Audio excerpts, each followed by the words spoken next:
Kim here with Lead Generation Source. Today I'm going to talk about how to make pins for Pinterest and then cover some Q&A. First of all, what is Pinterest? Pinterest is considered a social media platform. And while I don't completely agree with this, because it's not very social, it is lumped into the social media platform and acts as such for purposes of search engine optimization and other backlinks. For those who don't know what that means, that's okay. Just know that it's considered a social media platform. Users pin content or create pins.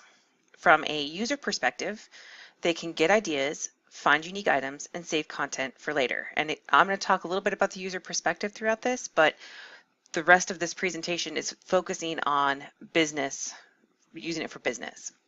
So from a business perspective, the purpose of us using Pinterest is to provide ideas related to, to our products, to our services, and reach potential customers by posting creative pins.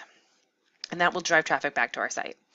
So the general process from the user experience is that Pinterest users can take 3 actions. Now, this is a user experience from no matter how, if you're a person using it for personal reasons or somebody using it for a business reason, right?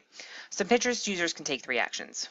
First, they can browse already pinned content for ideas, review the pins, and then follow the links. They can also, as number 2, browse the pins on Pinterest and repin them into their own boards. And number 3, while they're browsing other sites that are not on Pinterest, they can pin the content into boards to save for later. This is very similar to bookmarking sites. And if you're new to Pinterest, this will make more sense as we go. So how are pins created? Pinterest provides a browser extension for at least Google and Firefox when you sign up to Pinterest. If you have already signed up for Pinterest and you don't have it, just Google it and you'll find it.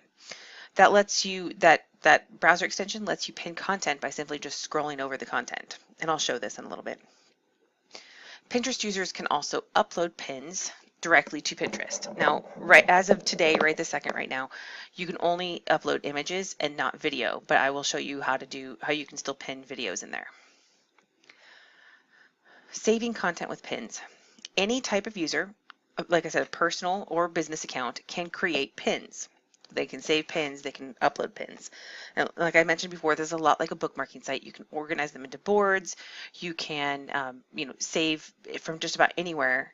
You can save content there.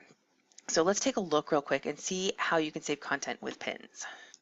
Okay, so here I am in the Google Chrome browser, and this is, if you have more than one account that you use, I don't recommend using Chrome, but if you just have one, Google Chrome is pretty good for most stuff because you can do a lot with it. So go to Pinterest.com, and if you don't have an account, you'll need to sign up. I cover that in a different video. So for now, I'm just going to focus on actually using it. You'd log in, obviously. So something that you can do here is that and this is again as a user experience or even as a business, if you want to pin other content, you can browse for it.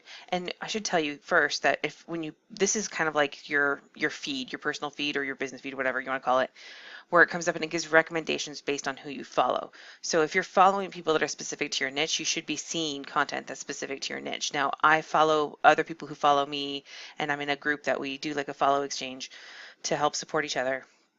So some of the stuff I see isn't necessarily related, but some of these are because I did some searches earlier. So like here's one, how to grow your small business with Pinterest. So let's say I wanted to pin that into, and say it's basically saving it, right? So this pin there's a pin right there. So I would say save.